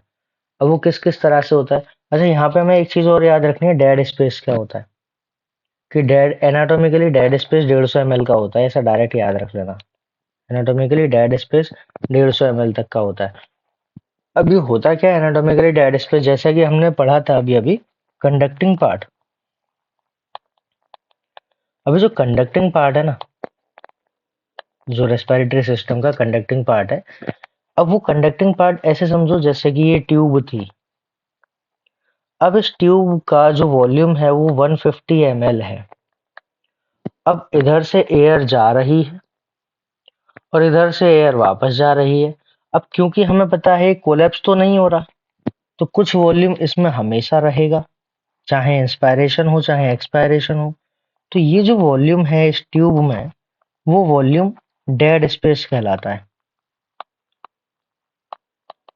Anatomically dead space. अब ये वॉल्यूम डेड स्पेस कहलाएगा, कितनी वैल्यू इसकी 150 ml है, बस इतना याद रख लेना। नेक्स्ट हम बात करते हैं एक्सचेंज ऑफ गैसेस में। एक्सचेंज ऑफ गैसेस हमें पता है कि जो भी गैसेस का एक्सचेंज होता है वो डिफ्यूजन के द्वारा होता है। और डिफ्यूजन कैसे होगा, डिफ्यूजन होता है high partial pressure to low partial pressure. अब इसमें हमें एक चीज हमें याद रखनी है क्या, कि ये जो पोर्शन है यहाँ तक ये लंग्स के पास हो रहा है, और ये जो पोर्शन है ये टिश्यू के पास हो रहा है। कैसे हो रहा है वो समझते हैं। अब हुआ क्या कि एटमॉस्फेरिक एयर में जो पार्शियल प्रेशर होता है वो 195 mmHg होता है, of H G 195 of H G. ये जो ऑफ एच जी है ना, ये सभी जगह है, इसको कुछ इस तरह से डाल देते हैं क्योंकि सभी में आने वाला है ऑफ एच जी, उसके लिए कोई बड़ी बात नहीं है क्योंकि ये तो यूनिट है।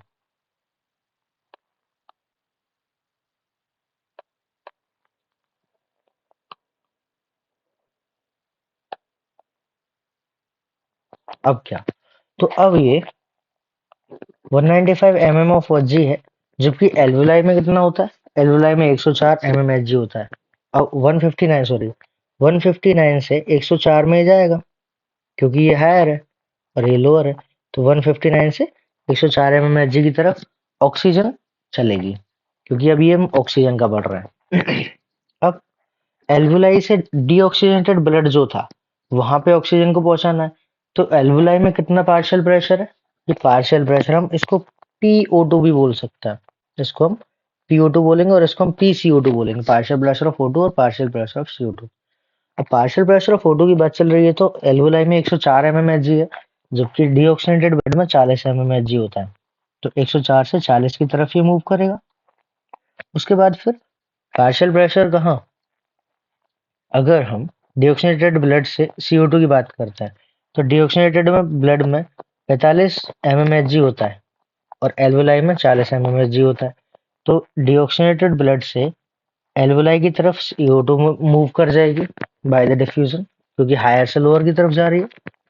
और इसी तरह से एल्वुलाई में 40 mmHg होता है, जबकि एटमॉस्फेरिक एयर में CO2 कितनी होती है, 0.3 mmHg पार्शियल प्रेशर होता है, तो ये एल्वुलाई से एटमॉस्फेरिक एयर में मतलब कि बॉडी से बाहर आ जाएगी। तो इस तरह से ये मूवमेंट हुआ। अगर हम टिश्यू के लेवल पे बात करें तो टिश्यू के पास क्या हो रहा होगा कि ऑक्सीजनेटेड ब्लड में 95 mmHg होता है PO2, जबकि टिश्यू में 40 mmHg होता है। तो ये यहाँ से इधर शिफ्ट हो जाएगा। जबकि CO2 की बात करें तो टिश्यू में 45 mmHg और ब्लड में, ऑक्सीजनेटेड ब्लड में 40 mmHg होता है। तो ये ऑक्सीजनेटेड ब्लड में शिफ्ट हो जाएगा। तो इस तरह से ट्रांसपोर्ट होता है। हमें सीधे सीधे दिखाई दे रहा है 159 से 104 की तरफ। तो यहाँ भी higher to lower, higher to lower, इधर भी हायर टू लोअर, इधर भी हायर टू लोअर, इधर भी और इधर भी। यहाँ पे हमें याद रखना ये PO2 है, मतलब कि ये ऑक्सीजन के लिए है और ये CO2 के लिए है। तो किस तरह से ये ट्रांसपोर्ट हो रहा है ये हमने देख लिया। अब सॉल्युबिलिटी के बेसिस पे बात करते हैं। सॉल्युबिलिटी के बेसिस पे ही ये जाता है। अब कैसे जाएगा कि जिसकी ज्यादा सॉल्युबिलिटी होती है वो इजीली चला जाता है। अगर हम इसको देखें कि एटमॉस्फेरिक प्रेशर निकालते कैसे हैं, तो पार्शियल प्रेशर कैसे निकालते हैं एटमॉस्फेयर में, तो उसको भी हम एक बार देख सकते हैं। कैसे कि जैसे एटमॉस्फेरिक प्रेशर कितना होता है, एटमॉस्फेरिक प्रेशर होता है 760 mmHg, mm ऑफ Hg। अब 760 mm ऑफ Hg होता है। अब जैसे ऑक्सीजन एटमॉस्फेयर में कितने परसेंट है, ऑक्सीजन 21% है एटमॉस्फेयर में, ठीक है। तो क्या करेंगे, 760 इंटू 21 अपॉन 100, 760 इंटू 21 अपॉन 100, अगर इसको कैलकुलेट करेंगे तो 159 mm ऑफ Hg आएगा, 159 mm ऑफ Hg आएगा। तो ये क्या हुआ, ये पार्शियल प्रेशर निकालने का तरीका हो गया। तो ये क्या है, पार्शियल प्रेशर ऑफ O2 कितना हो गया, 159 mm ऑफ Hg। तो इस तरह से हम किसी भी गैस का निकाल सकते हैं। नेक्स्ट हम आगे बात करते हैं सॉल्युबिलिटी ऑफ गैसेस के बेसिस पे। तो हमें एक चीज याद रखनी है क्या, कि गैसेस के बेसिस पे अगर देखते हैं तो सॉल्युबिलिटी 20 से 25 गुना या 20 to 25 टाइम्स मोर सॉल्युबल होती है CO2 टाइम्स मोर सॉल्युबल।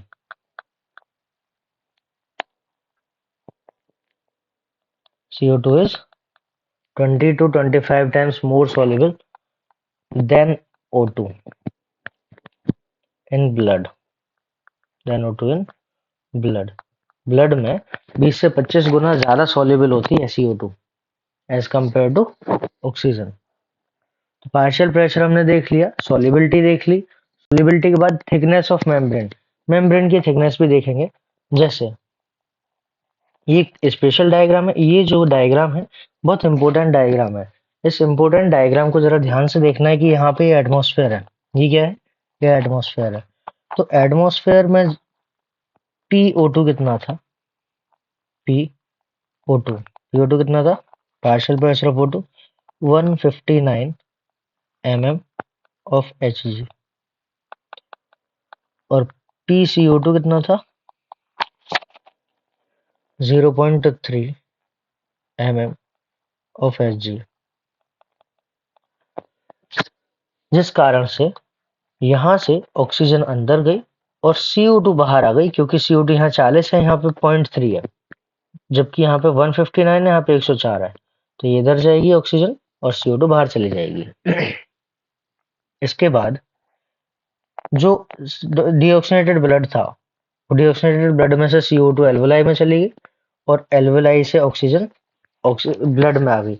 और ये क्यों मूवमेंट हो रहा है, जैसा कि हमने इस टेबल में देख ही लिया है। तो इससे सिर्फ अब इस समय हम डायरेक्शन देख रहे हैं। तो यहाँ से जब ये सिस्टमिक आर्टरी में आती है, तो सिस्टमिक आर्टरी में जो पार्शियल प्रेशर है वो 95 mmHg किसका, PO2 का होता है। जैसा कि यहाँ पे हमने देखा था कि ऑक्सीजनेटेड ब्लड, क्योंकि ये ऑक्सीजनेटेड ब्लड ही है पूरा, जो रेड कलर का दिख रहा है ये ऑक्सीजनेटेड ब्लड ही है। तो ये ऑक्सीजनेटेड ब्लड में 95 mmHg होता है। तो 95 यहाँ पे दिखाई दे रहा है, और CO2 जो है 40 mmHg होती है, यहाँ पे 40 mmHg दिखाई दे रहा है। यहाँ पे टिश्यू से एक्सचेंज होता है, CO2 ब्लड में चला जाता है और ऑक्सीजन टिश्यू में चली जाती है। तो यहाँ पे CO2 की वैल्यू बढ़ जाती है और ऑक्सीजन की कम हो जाती है। तो ऑक्सीजन का कितना हो गया PO2 40 mmHg, जबकि PCO2 कितना हो जाता है 45 mm ऑफ Hg हो जाता है। तो यहाँ पे जैसा कि हम देख रहे हैं टिश्यू में 40 mmHg PO2 रह गया और 45 mmHg CO2 रह गया।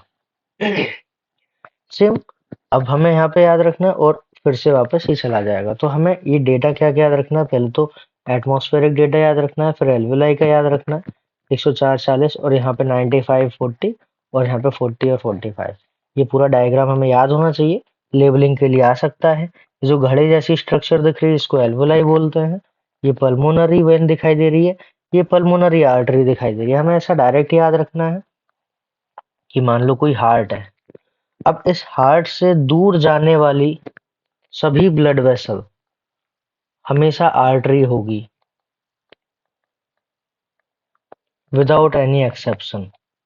विदाउट एनी एक्सेप्शन मतलब हार्ट से दूर जाने वाली जो भी ब्लड वेसल होगी वो आर्टरी होगी, ऐसा हमें याद रखना है विदाउट एनी एक्सेप्शन। क्योंकि अगर हार्ट से लंग्स की तरफ भी जा रही है तो भी आर्टरी ही है। वो कौन सी है? पल्मोनरी आर्टरी है। हार्ट से लंग की तरफ जा रही है तो वो भी पल्मोनरी आर्टरी है। अब इसका उल्टा कर दो कि अगर कहीं से भी हार्ट की तरफ कोई ब्लड वेसल आ रही है तो वो हमेशा वेन ही होगी, वो हमेशा वेन ही होगी। जैसा कि हम यहाँ पे देख रहे हैं कि ये पल्मोनरी वेन है तो ये हार्ट की तरफ ही आ रही है।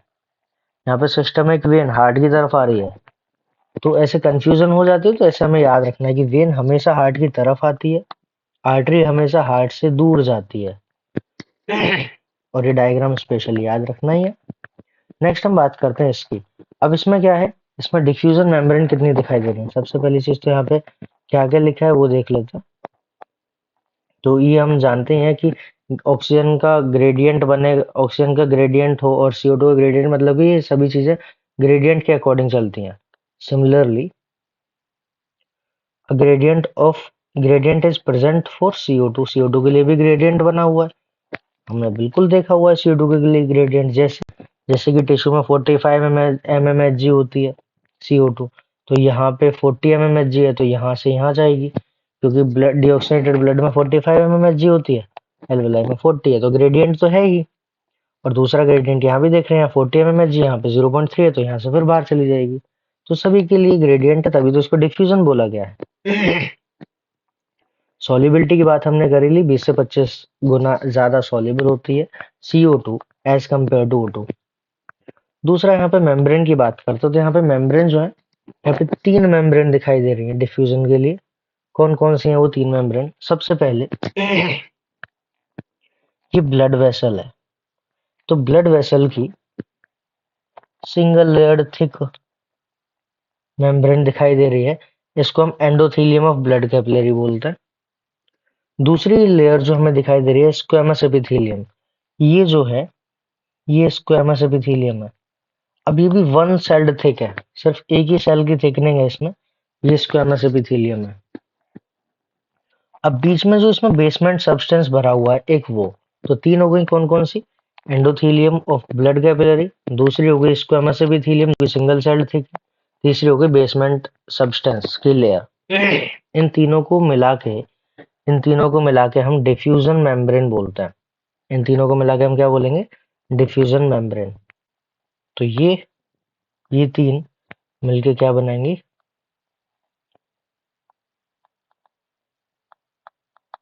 Diffusion membrane. अगर मैं इन डिफ्यूजन मेम्ब्रेन में थिकनेस की बात करूं तो इसकी थिकनेस अभी भी, ये 3 मेम्ब्रेन मिलके भी इसकी थिकनेस 1 mm से कम ही होती है। अभी भी ये लेस देन 1 mm है, लेस देन 1 mm। मतलब कि नेचर को भी पता है कि यहाँ पे डिफ्यूजन होने वाला है तो इसकी थिकनेस कम रखनी है। कितनी थिकनेस कम रखनी है? तो 1 mm से भी कम इन तीनों की मिला के थिकनेस होती है। और ये क्या है? ये एल्वेलाई है। तो यहाँ पे हमने देख ही लिया। अब ये क्या था? कंपोज्ड ऑफ, ये जो बेसमेंट की बात कर रहा है, basement substance composed of a thin basement membrane supporting the squamous epithelium, वो स्क्वेमस एपिथेलियम को सपोर्ट कर रहा है। And basement membrane surrounding the single layer of endothelium, endothelial cells of the capillary, capillary की एंडोथेलियल सेल को भी surround करके रखता है ये। यहाँ पे हमने थिकनेस इसकी देखी ली, लेस देन 1 मिलीमीटर होती है। ट्रांसपोर्ट ऑफ गैसेस की बात करते हैं। अब गैसेस ट्रांसपोर्ट कैसे होगा, ये भी सिंपल। गैसेस का ट्रांसपोर्ट भी ग्रेडियंट के अकॉर्डिंग होता है। कैसे कैसे ग्रेडियंट के अकॉर्डिंग होगा, वो हमें एक चीज डायरेक्ट भी याद रखनी है। क्या?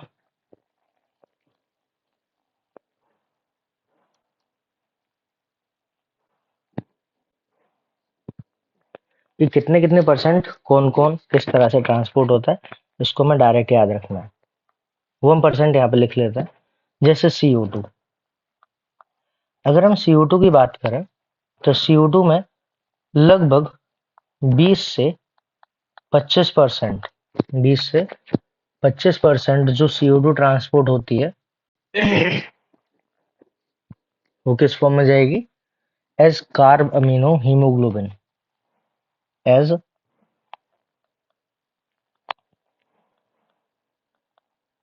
Carb amino haemoglobin. तो कार्ब अमीनो हीमोग्लोबिन की फॉर्म में 20 से 25%, अगर एवरेज एवरेज बोले तो लगभग 23% ये क्रॉस करती है।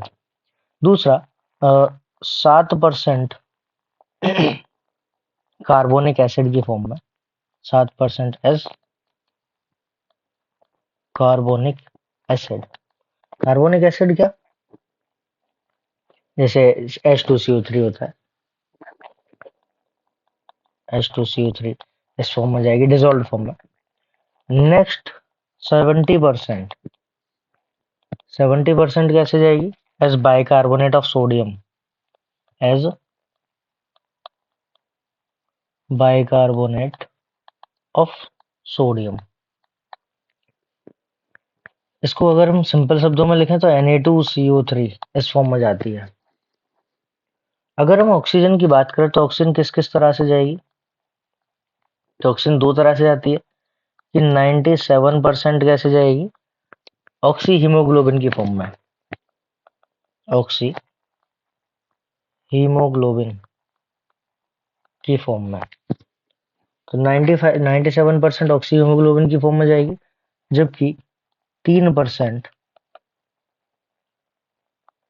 डिजोल्व्ड फॉर्म में जाएगी, ब्लड प्लाज्मा में। तो इस तरह से ये कंडीशन हो गई कि किस तरह से किस किस तरह से गैसेस का ट्रांसपोर्ट होता है। तो ट्रांसपोर्ट ऑफ गैसेस में अगर हम यहाँ पे देखें तो blood is medium for transport of oxygen and CO2। About 97% of oxygen transported by RBC. 97% RBC के द्वारा ऑक्सी हीमोग्लोबिन की फॉर्म में ट्रांसपोर्ट होता है। The remaining 3% of oxygen is carried in dissolved state. बचा हुआ 3% डिजोल्व्ड स्टेट में ये ट्रांसपोर्ट होगा प्लाज्मा में। Nearly 20 to 25% of CO2 is transported by the RBC, whereas 70% of it is carried out by bicarbonate. जो 70% है वो बाइकार्बोनेट की फॉर्म में ट्रांसपोर्ट होता है,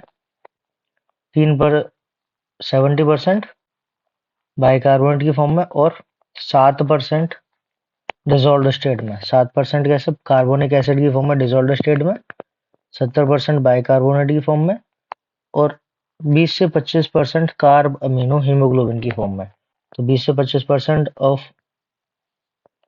CO2 is transported by RBC, ऐसे कार्ब अमीनो हीमोग्लोबिन की फॉर्म में। अब ऑक्सीजन का ट्रांसपोर्ट कैसे हो रहा है उसको जरा देखते हैं।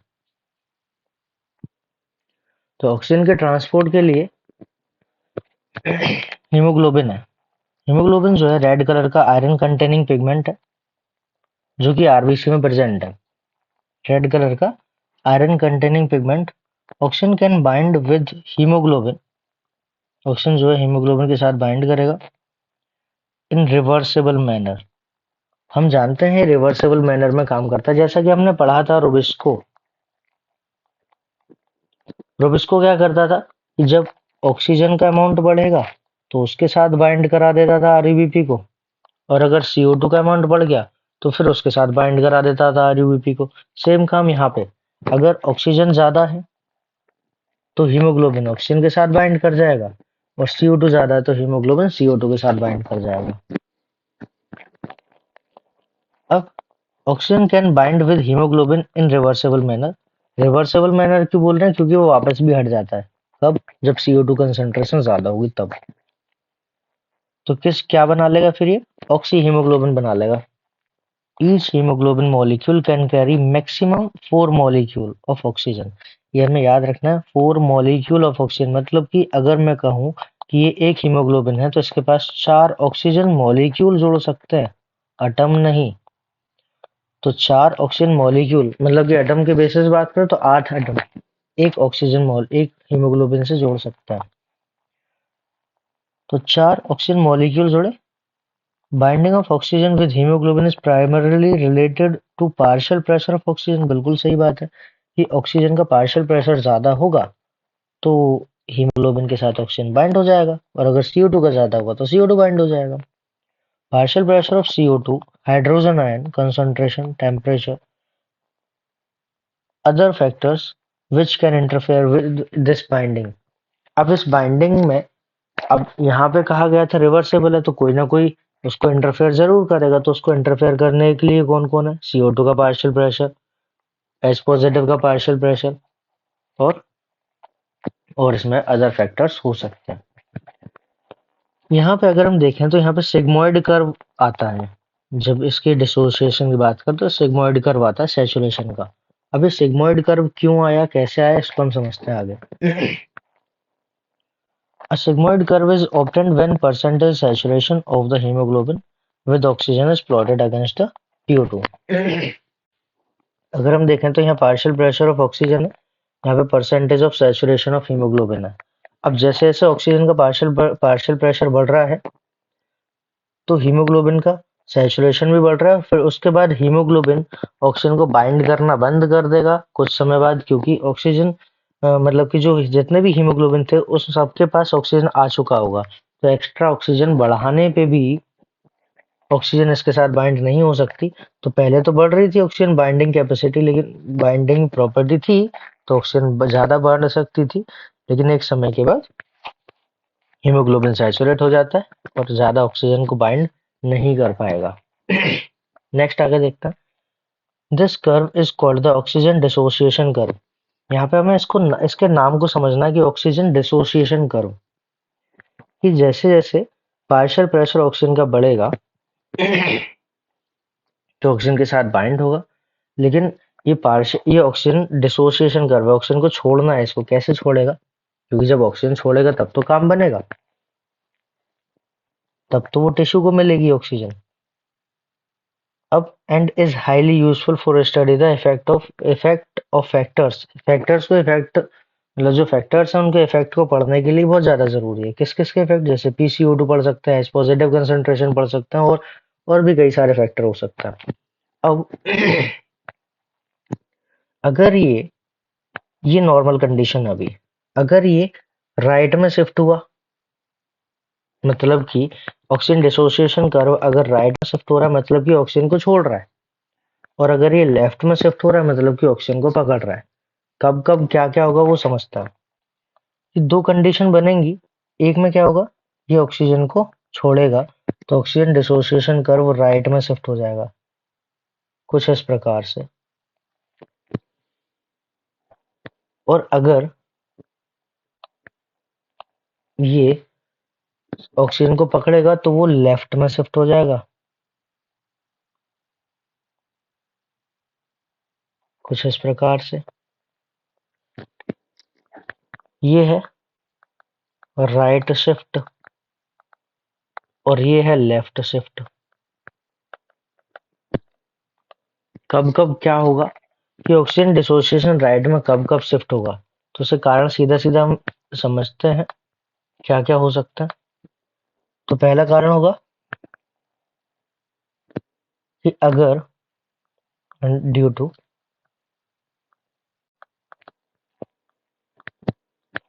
पार्शियल प्रेशर ऑफ CO2 बढ़ जाए तो ऑक्सीजन डिसोसिएशन बढ़ जाएगा। H पॉजिटिव की कंसंट्रेशन बढ़ जाए तो भी ऑक्सीजन को छोड़ देगा हीमोग्लोबिन। और क्या हो जाए, जब H पॉजिटिव बढ़ेगा तो pH कम हो जाएगा, pH कम हो जाएगा। और टेम्परेचर, टेम्परेचर का क्या इफेक्ट है, अगर टेम्परेचर बढ़ेगा तो भी। तो यहाँ पे हमने क्या क्या चीजें देखी, और एक कंपोनेंट और याद रख लेना, एक कंपोनेंट होता है 2,3 DPG। अब ये क्या है, 2,3 DPG क्या है, डाइफॉस्फोग्लिसरेट। अभी जो डाइफॉस्फोग्लिसरेट है, ये कार्बोहाइड्रेट के मेटाबॉलिज्म का बाई प्रोडक्ट है। ये क्या है, यहाँ पे लिख देता हूँ इसको, 2,3 DPG डाइफॉस्फोग्लिसरेट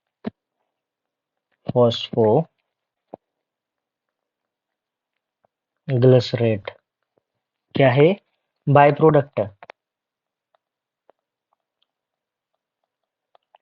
बाई प्रोडक्ट ऑफ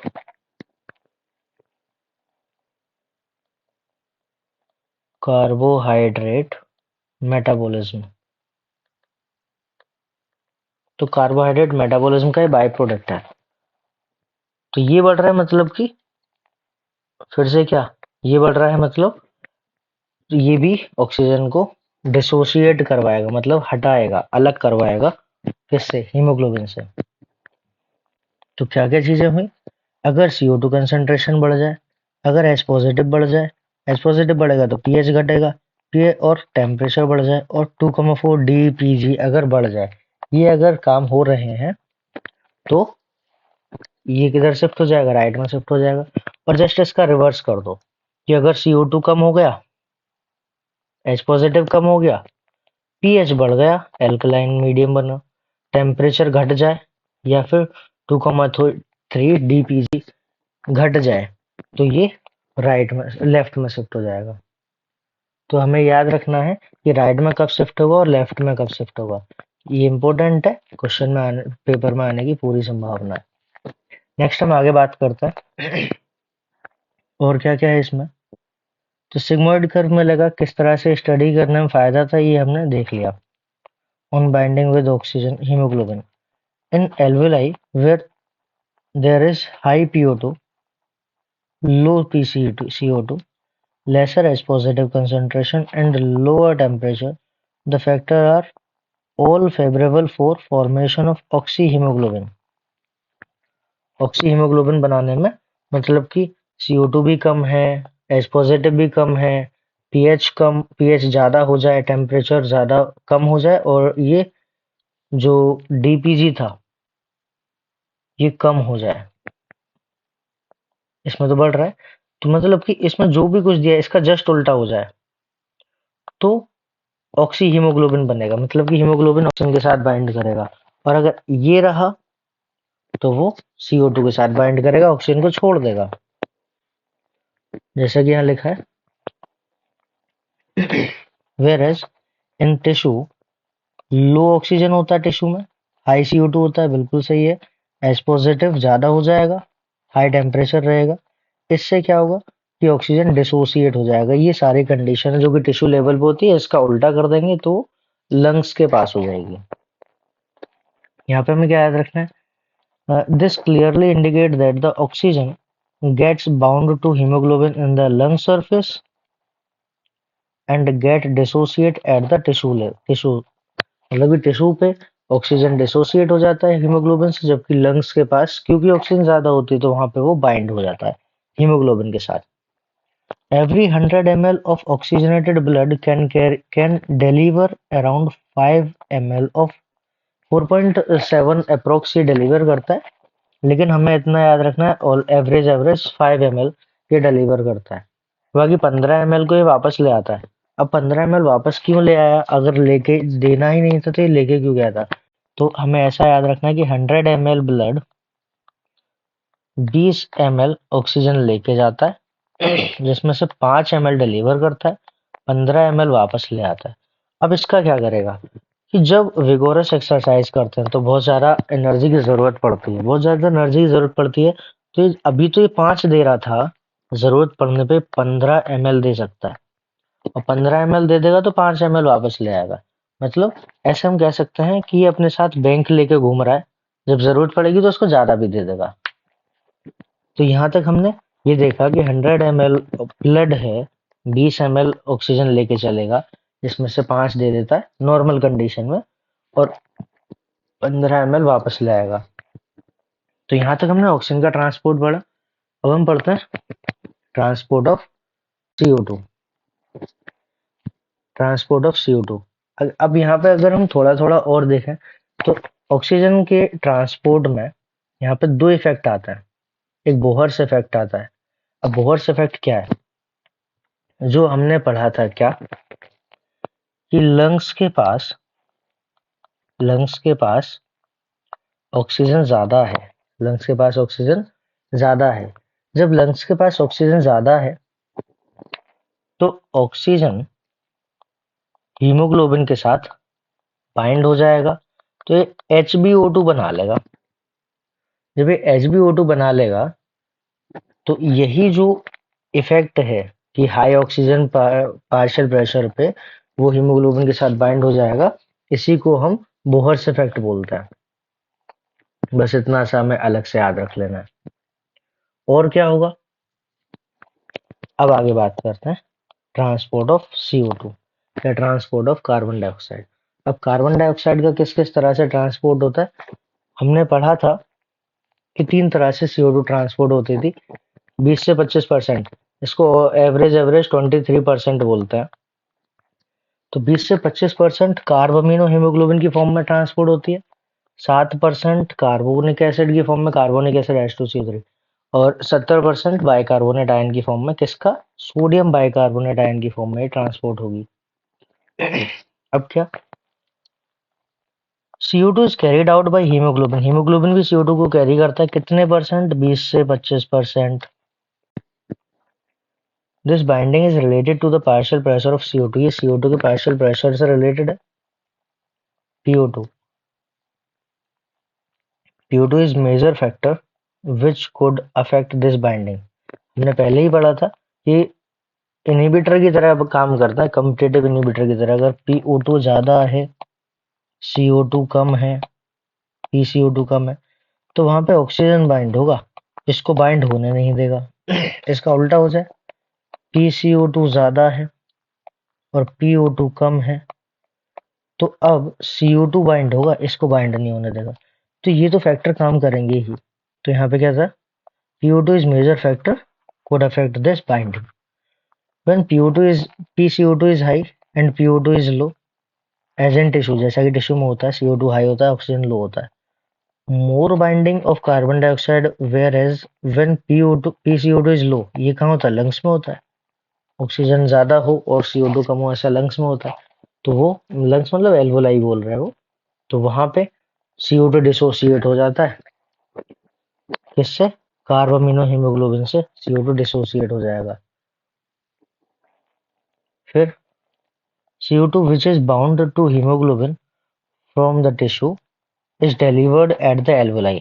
क्योंकि टिश्यू में वो हीमोग्लोबिन के साथ बाइंड हो गया था, हीमोग्लोबिन के साथ CO2 टिश्यू में बाइंड हुआ था, जबकि जब वो लंग्स पे आता है तो वहां पे O2 ज्यादा होती है, तो Hb जो था वो CO2 को रिलीज कर देगा, CO2 को छोड़ देगा और ऑक्सीजन के साथ बाइंड हो जाएगा। तो CO2 रिलीज हो जाएगी वहां पे और लंग्स के द्वारा बाहर चली जाएगी, और हीमोग्लोबिन ऑक्सीजन के साथ बाइंड होके वो ब्लड के द्वारा टिश्यू तक ऑक्सीजन को लेके आ जाता है। नेक्स्ट हम बात करते हैं यहाँ पे, और आगे क्या होगा, CO2 which is bound to the hemoglobin from the tissue is delivered at the alveoli। RBC contains a very high concentration of enzyme। RBC के पास बहुत सारा एंजाइम होता है, कौन सा, कार्बोनिक एनहाइड्रेज। हमें याद रखना है कि बहुत सारा एंजाइम कार्बोनिक एनहाइड्रेज जो है आरबीसी के अंदर है, लेकिन कुछ मात्रा में, माइन्यूट अमाउंट में, ये प्लाज्मा में भी प्रेजेंट होता है। जो कार्बोनिक एनहाइड्रेज है ये थोड़ी सी मात्रा में प्लाज्मा में भी प्रेजेंट होता है। करेगा क्या, CO2 और H2 को जोड़ता है। CO2 और H2 को जोड़ता है कार्बोनिक एनहाइड्रेज। देखो ये सारी जो रिएक्शन है ना, ये दोनों रिएक्शन रिवर्सेबल होती हैं। इसको जुड़वा भी सकता है तो तोड़वा भी सकता है। तो CO2 H2 को जोड़ेगा, H2CO3 बनाएगा, कार्बोनिक एसिड, और ये टूट जाता है फिर HCO3 नेगेटिव और H पॉजिटिव में। HCO3 नेगेटिव और एच पॉजिटिव में टूट जाता है। अब क्या क्या होगा इससे? At tissue site where partial pressure of CO2 is high due to catabolism। Tissue side पे CO2 का पार्शियल प्रेशर ज्यादा होता है, उससे क्या होगा? CO2 डिफ्यूजन के द्वारा ब्लड से और प्लाज्मा में होता हुआ HCO3 नेगेटिव बना लेगा और H पॉजिटिव अलग हो जाएगा। किस तरह से हुआ था वो हमने देख ही लिया। At the alveolar site where PCO2 is low, alveolar side पे PCO2 लो होता है, तो वहां पे PCO2 लो था तो वहां पे वो चला जाएगा, रिलीज हो जाएगा, क्योंकि हाई कंसंट्रेशन तो आरबीसी में थी और एल्वुलर साइड पे कम थी, तो ब्लड में ज्यादा थी, एल्वुलाई में कम थी, तो वहां पे CO2 डिलीवर हो जाता है लंग्स के पास।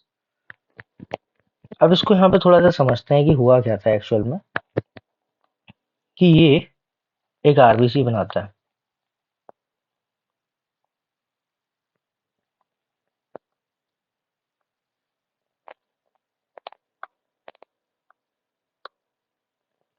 यहाँ पे ये एक आरबीसी है। बाइकॉन आरबीसी होती है जैसा कि हम देख ही पा रहे हैं। यहाँ पे इंटरस्टिशियल टिश्यू है।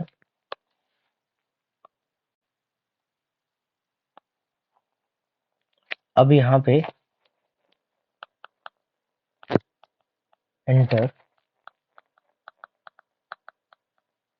इंटरस्टिशियल टिश्यू है। क्या होगा इस इंटरस्टिशियल टिश्यू में? यहाँ पे सेल मान लेते हैं, टिश्यू की सेल है ये।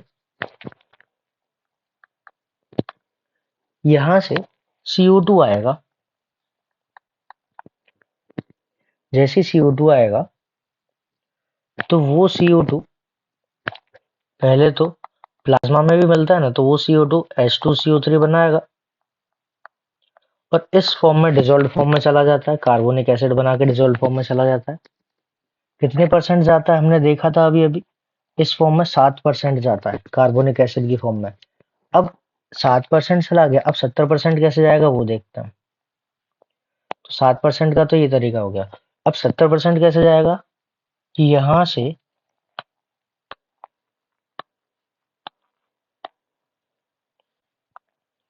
ये CO2 इधर आया। अब ये CO2 जो है आरबीसी में गया। आरबीसी में जैसे ही CO2 जाएगा तो ये H2O के साथ बाइंड होगा CO2 और बना लेगा क्या? H2CO3। और जैसे ही H2CO3 बनाएगा, ये सब कार्बोनिक एनहाइड्रेस की फॉर्म में प्रेजेंस में हो रहा है। जैसे H2CO3 बनाएगा तो ये HCO3 नेगेटिव और H पॉजिटिव में ब्रेक हो जाएगा।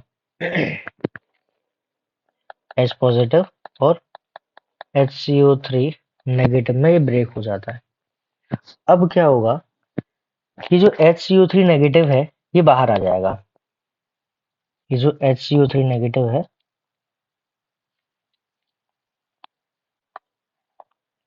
ये बाहर आ जाएगा।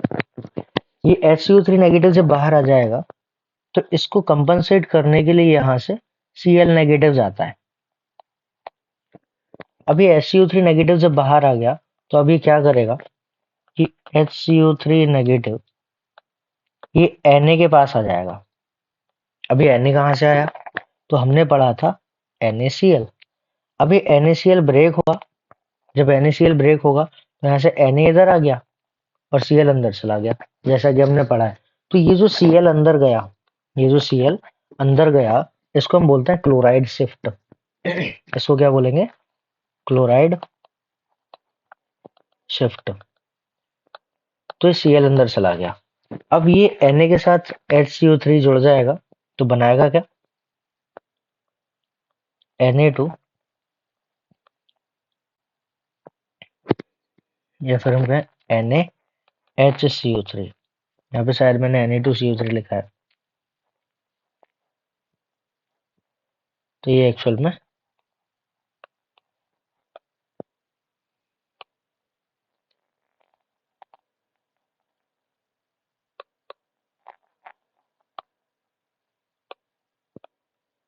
NaHCO3 होता है। तो NaHCO3 बनाएगा और NaHCO3 बनाने के बाद ये बाइकार्बोनेट है। अब ये बाइकार्बोनेट की फॉर्म में ही चलेगा, बाइकार्बोनेट की फॉर्म में ये चलेगा कहाँ तक, एल्वेलाई तक जाएगा। और एल्वेलाई के पास जाने के बाद ये सारा जो भी काम हुआ था इस सब का रिवर्स हो जाएगा, और वहां पे ये Cl बाहर आ जाएगा, और HCO3 नेगेटिव वापस अंदर चला जाएगा, और ये HCO3 नेगेटिव के साथ H पॉजिटिव जुड़ जाएगा, फिर ये H2CO3 बना लेगा, फिर ये टूट जाएगा H2O में और CO2 में, और ये CO2 एल्वेलाई से बाहर हो जाएगा। जैसा कि यहाँ पे हो रहा है उसका जस्ट उल्टा कहाँ पे हो जाएगा, लंग्स के पास हो जाएगा। अब क्या, तो यहाँ पे हमने समझा किस तरह से ट्रांसपोर्ट हो रहा था चीजों का। अब नेक्स्ट क्या है, the reaction proceed in the opposite direction leading to the formation of CO2 and H2O। ये कहाँ हुआ, ये लंग्स में हुआ, जो यहाँ पे हो रहा था उसका सब जस्ट उल्टा हो जाएगा। दस CO2 is trapped as bicarbonate, यहाँ पे हमने बाइकार्बोनेट की फॉर्म में ट्रैप किया था, at tissue level and transported to the alveoli is released out as CO2। अब CO2 की तरह से बाहर निकाल देंगे। Every 100 ml of deoxygenated blood deliver approximately 4 ml of CO2। ये पॉइंट इंपॉर्टेंट है, याद रखना है कि every 100 ml of deoxygenated blood कितना CO2 डिलीवर करता है, तो 4 ml CO2 डिलीवर कर देता है एल्वेलाई में। अब हम बात करते हैं regulation of respiration. Respiration regulation क्या होता है कि न्यूरल रेगुलेशन और केमिकल रेगुलेशन दो तरह से होता है। न्यूरल रेगुलेशन और केमिकल रेगुलेशन, यहाँ पे दो तरह से रेगुलेशन देखने को मिलेगा। अभी कौन कौन से रेगुलेशन होता है, तो जैसा कि हम यहाँ पे देख रहे हैं कि human being have significant ability to maintain the moderate respiratory rhythm. अब मॉडरेट रेस्पिरेटरी रिदम को मेंटेन करना है, तो कैसे रिदम को मेंटेन कर सकते हैं, तो suit the demand of body tissue की डिमांड को पूरे करने के लिए ये जितने भी रेस्पिरेटरी रिदम है उसको रेगुलेट करना पड़ेगा। रेगुलेशन का मतलब क्या होता है कि जरूरत पड़ने पे बढ़ा देना और जरूरत ना होने पे घटा देना। रेगुलेशन का मतलब होता है ये। तो रेगुलेट करने के लिए बॉडी टिश्यू की जरूरत के अकॉर्डिंग बॉडी मेंटेन कर सकती है। अब कैसे करेगी, this is done by neural system. अभी न्यूरल सिस्टम से होगा। A specialised centre present in medulla region. Medulla region क्या था, हमने पढ़ा था पोन्स वेरोलाई और मेडुला। पोन्स वेरोलाई और मेडुला जो कि ब्रेन स्टेम के पास होता है, या फिर हम कहें ब्रेन स्टेम में ही काउंट होता है पोन्स वेरोलाई और मेडुलरी रीजन जो है। अब न्यूरल टिश्यू का पार्ट है वो। A specialized center present in the medulla region of the brain called respiratory rhythm center। अब उसको हम रेस्पिरेटरी रिदम सेंटर होता है बोलते हैं। कहाँ है ये, मेडुला रीजन में है, हमें ये याद रखना है। तो रेस्पिरेटरी रिदम सेंटर की लोकेशन कहाँ है, मेडुला रीजन में है। अभी मेडुला रीजन में करेगा क्या, कि primarily responsible for the regulation. अब रेस्पिरेटरी रिदम सेंटर क्या करेगा, मेडुला रीजन में होता है। अब मेडुला रीजन भी कहाँ है, हाइंड ब्रेन में है। ये भी हमें याद रखना है कि सबसे पहले तो रेस्पिरेटरी रिदम सेंटर का है मेडुला रीजन में, और मेडुलर रीजन भी कहाँ है, हाइंड ब्रेन में। अब क्या होगा, हाइंड ब्रेन में है। अब ये इंस्पायरेशन और एक्सपायरेशन करवाता है, primarily responsible for this regulation, inspiration और expiration. Another centre present in pons region, दूसरा जो है पोन्स रीजन में होता है। पोन्स रीजन ऑफ ब्रेन कौन सा है ये भी हाइंड ब्रेन में है।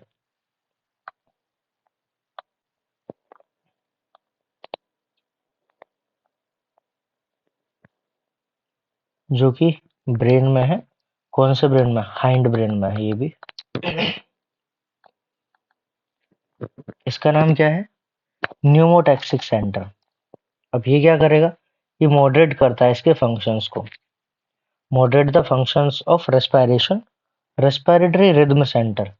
मतलब रेस्पिरेशन के जो फंक्शंस थे ना, तो रेस्पिरेटरी रिदम सेंटर जो कंट्रोल कर रहा था उसको ये कंट्रोल करता है। मतलब हम कह सकते हैं कि can moderate the functions of respiratory rhythm centre, ये जो रेस्पिरेटरी रिदम सेंटर है इसको कंट्रोल कर रहा है न्यूमाटैक्सिक सेंटर।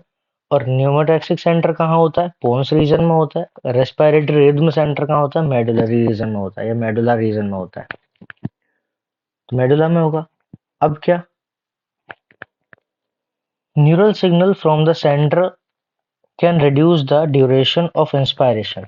जो न्यूरल सिग्नल है वो इंस्पायरेशन को रिड्यूस कर सकता है या इंस्पायरेशन के ड्यूरेशन को रिड्यूस करेगा, thereby alter the respiratory rate, जिससे कि रेस्पिरेटरी रेट चेंज हो जाएगा। अब कीमोसेंसिटिव एरिया, अब कीमोसेंसिटिव एरिया क्या होता है? जो कि सेंस करेगा क्या? CO2 की कंसंट्रेशन और एस पॉजिटिव की कंसंट्रेशन, CO2 की और एस पॉजिटिव की कंसंट्रेशन को ये सेंस करता है। तो कीमोसेंसिटिव एरिया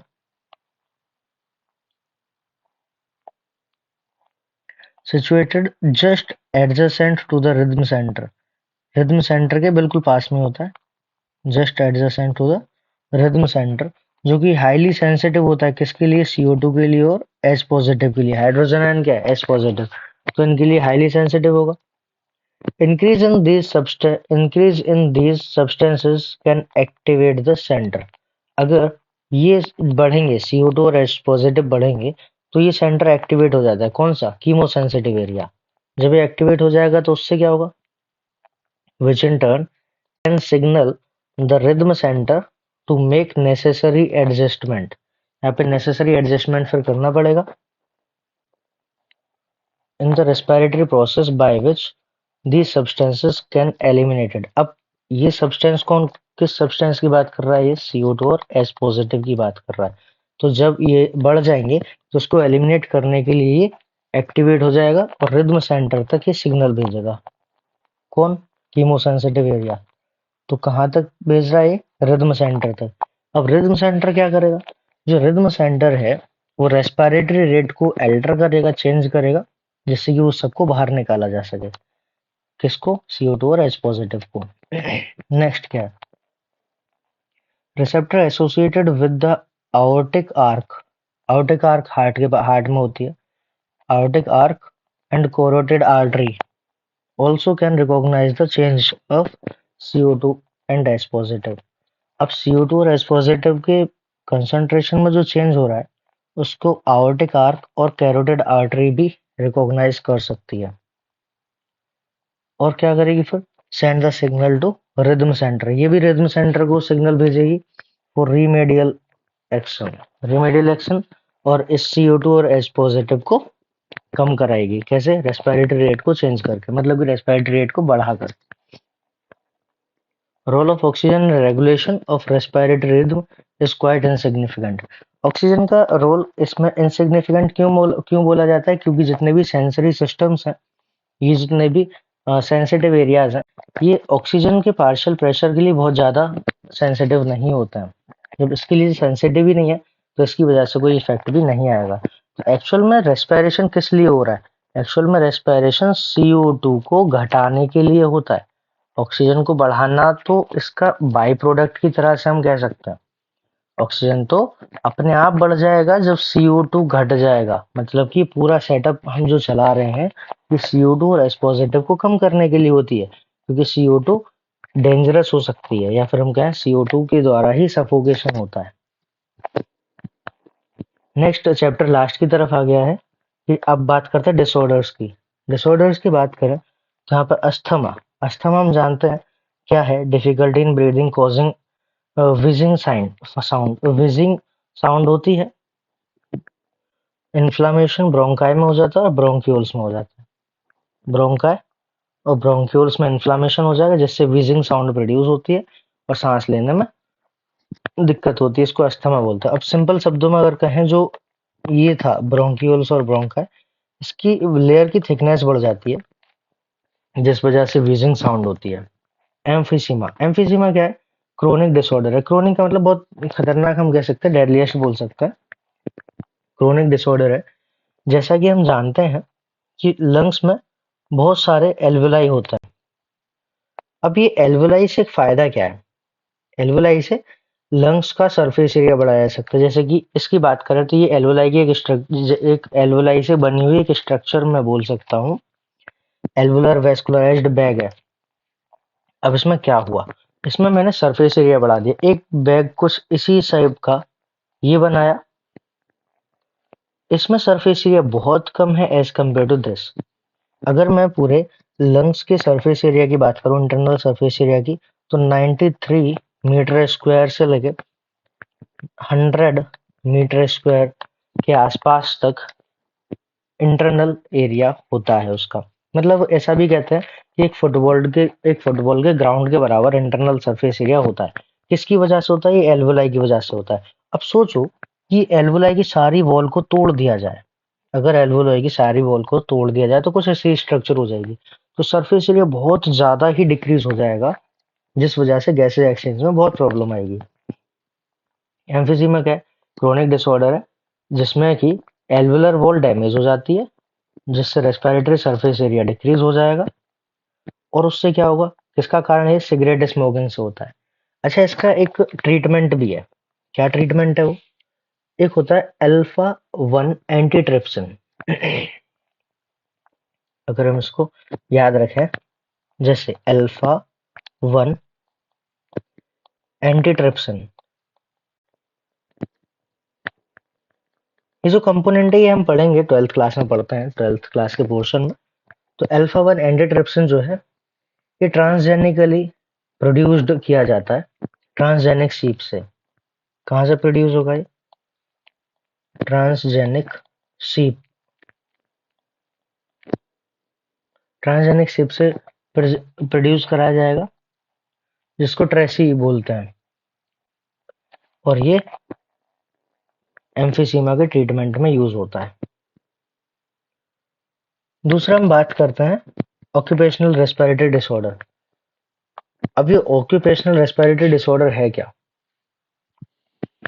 जैसे in certain industries, specially those involving the grinding of stone, जहाँ पे पत्थर को पीसा जाता है, तो पाउडर उड़ेगा, लंग्स में जमा होगा, so the dust is produced that the defense mechanism of body cannot fully cope।